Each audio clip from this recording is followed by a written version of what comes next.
What's going on, everyone? Dylan here with Plates and Profits. Today we are going to be doing a detailed review and breakdown of the Kodiak Belt Squat attachment by Fringe Sport.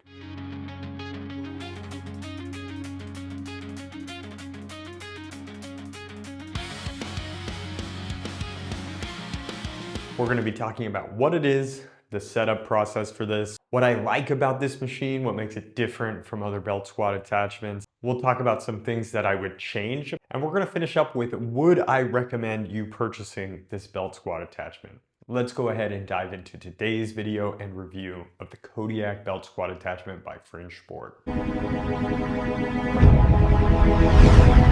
What's up, everyone? Dylan here with Plates and Profits, where I help you build your home gym for less. We've got a bunch of other exciting equipment on the way. I have the Rep Times Pep-In clones coming in from Alibaba in probably about a month or so. Shipping times from Alibaba can always leave you guessing, so we'll see. I also just did a detailed review and breakdown of some 5 through 100 pound adjustable dumbbells from Alibaba. If you're interested in that, check that out here. And spoiler alert, I really like those dumbbells. If any of that sounds interesting to you, consider subscribing to the channel. I'm a newer channel trying to get to 1,000 subscribers. Let's go. We're gonna go ahead and dive into today's video of this belt squat attachment. So what is the Kodiak Belt Squat attachment? And what makes it different than other belt squat attachments that are being sold? Really simply put, this is a cable-driven belt squat attachment. It attaches directly to your functional trainer. This is something that I've been kind of waiting for, something that integrates with your functional trainer. The fact that some of us have functional trainers in our home gym with these full weight stacks that we can't really use on belt squats always kind of bugged me.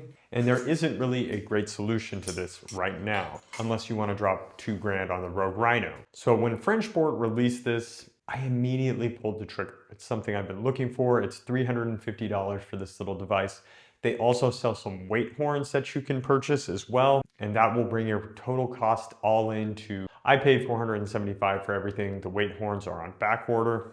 And what's great about this is once you set it up, you don't have to start your squat at the very bottom of the squat, which again, a lot of cable-driven stuff that I've tried, you end up having to start at the bottom. It makes it really challenging to get into that movement. Also really awkward. So let's talk about what you're actually getting, the setup process for this, and what that looked like. So what comes in the box when you receive this? You get a new stabilizing arm for your functional trainer. And this has 3 integrated pulleys on it where you're going to route that cable through. It also comes with the device itself that allows you to clip in and do belt squats with your functional trainer. It's got a nice little pop pin where it just goes right into the rack really easily.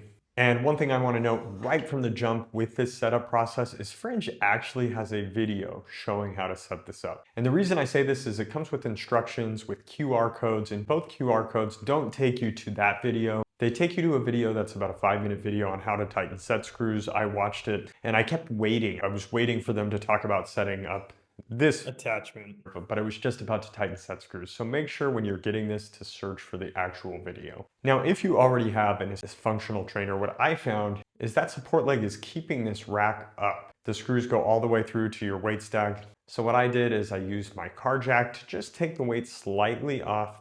That way I could slide off the front support arm, slide on your new one there. Overall, it was pretty easy to do. Second big tip on setup is when you're routing this cable through, you really want to make sure you're going above the front bolt. There's a bolt just beneath the first cable pulley. And if you route it under that, it's going to fray almost instantly. I know from experience. And it's kind of tough to see because you're routing it inside the tubing, so it's kind of tough to see where you're going. This is mentioned in the setup video that I did not see, I saw after the fact. And then there's also some setup you're going to have to do where you have to cut your cable. They go over that in pretty great detail on how you're setting that up. We'll kind of touch on that later on how it feels when you're doing the actual movement, because you want to make sure you're cutting it correctly. Overall, this took probably 30 minutes to get all set up on my rack. Pretty seamless, pretty easy, no big headaches. I think what's going to make the most sense for this video is talking about some things I would change on this device first, because I think one of these changes is really important to the overall functionality. So how this little device that is included works is this needs to be lifted up just like this. And from there, you pull your weight stack down and it pretty seamlessly goes in there. From there, you'll grab the cable that you mounted at the bottom, get it clipped in here, and this is where you're going to hook up into your belt squat. You want to make sure you've cut the length appropriately. That way you're kind of squatted down, but not in a fully squatted position, but you do want to be able to take some of that tension off, especially as you're getting the heavier weight. It wants to be about a little half squat. So you're standing up, you're not going on your tippy toes to release this to where you can start performing your belt squats. Now I say all this because you do want to start eventually getting kind of heavy on your belt squats, right? The problem is this device does not stay up, it simply falls back down. So right now I have 10 pounds on this. So as I'm pulling down with 10 pounds, it's pretty easy. But eventually I'm starting to have to put cables on here and attachments to be able to pull the weight stack down as it's getting heavy. And the problem with that is you're having to use two hands, and this will not stay up to seamlessly route this through. So the solution that I found is I got this bungee cord, and all you're doing here is once you lift this up, route the bungee cord, clip it in here. And so now what you can do, you can get a little heavier on that, and this is going to stay up. Clip this in here, this pulls down, just like so. Once this is clipped on, from here, you'll be able to remove your bungee cord because it's no longer necessary because this is now keeping it up. What I would have loved to see is Fringe integrate something that pops out here, is easy to hook on, almost like a bungee cord. They could have also added another pop pin of some sort that simply pops out, a smaller one to keep this up. But without this bungee cord, you'll kind of see this is only 60 pounds, but as you're pulling down, trying to lift this with one finger, yeah, it's not gonna work. It's almost impossible. So that's why I think they really want you to buy those weight horns as well. But like I said, I bought the 10 pack of bungee cords, and those solve the problem for like $5, but my thought is you shouldn't really have to buy additional things to fix the issue with the machine. And while we're on the subjects of some things that I would change, the handles that are included are nothing really special. I would love to see these changed and updated to a knurled handle. I've even criticized on some of my benches that things are overly knurled and like you don't really need it on. Even things to like tighten down bench attachments all have knurling on them. It feels overdone. But with something where I'm actually gripping to perform a movement and exercise, I would love to see this handle be a little beefier and knurled. So Fringe, if you're watching, definitely fix this, make it so this can stay up until you've actually pulled the weight in. It would make it a lot more functional. I'd love them to update their instructions on the QR code to actually link you to the setup process for this.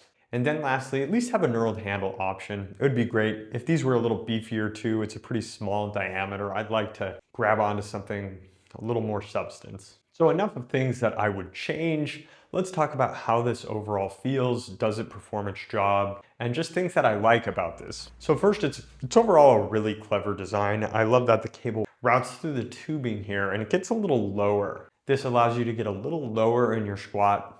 One thing I would note on that, I'm connecting at the very tightest portion of my Fringe belt squat attachment. And I can get to depth, maybe even just a tad lower than parallel. I think I would love to get some sort of blocks or belt squat attachment. And I know they're working on a platform where you can get a little lower on your squat. And it's really so close to being able to get right where I want low enough. I would say you can get low enough, but I would like to just get a tad lower. So even just a very small platform, I've looked into some squat blocks on Amazon and things, but I'm not sure they would quite solve it. And some of the additional platforms that Rogue sells are almost $300 to $400, which I don't really want to drop on doing something like that when I feel like we're so close. It's almost like if I just got some wooden beams, I'd be close. Even like cinder blocks might work. So really close to the depth, but overall, yes, you can get low enough. It feels good. The movement itself feels really smooth. I don't have my weight horn attachments yet, but I've gone up to about 130 pounds on this Dane weight stack. Pulling that down, you're almost just kind of like hanging off to get it to get all the way down. And overall, it feels really smooth. I've always liked kind of going a tad lighter on belt squats. To the contrary, I feel like most people really load up a ton of weight. And I really like going slow, almost giving some pauses. That's just personally how I feel. So 160 is going to be enough for me, and then adding weight stacks will also feel good. But compared with like the Mammoth belt squat, which I also have, I think this cable driven option feels better. It's just if I can figure out the extra 2-3 inches of depth, I think that's really going to push it over the top here. I'll be really curious to see what Fringe develops and comes out with. The platform that they're working on looks really robust, and I'm scared it's going to be another.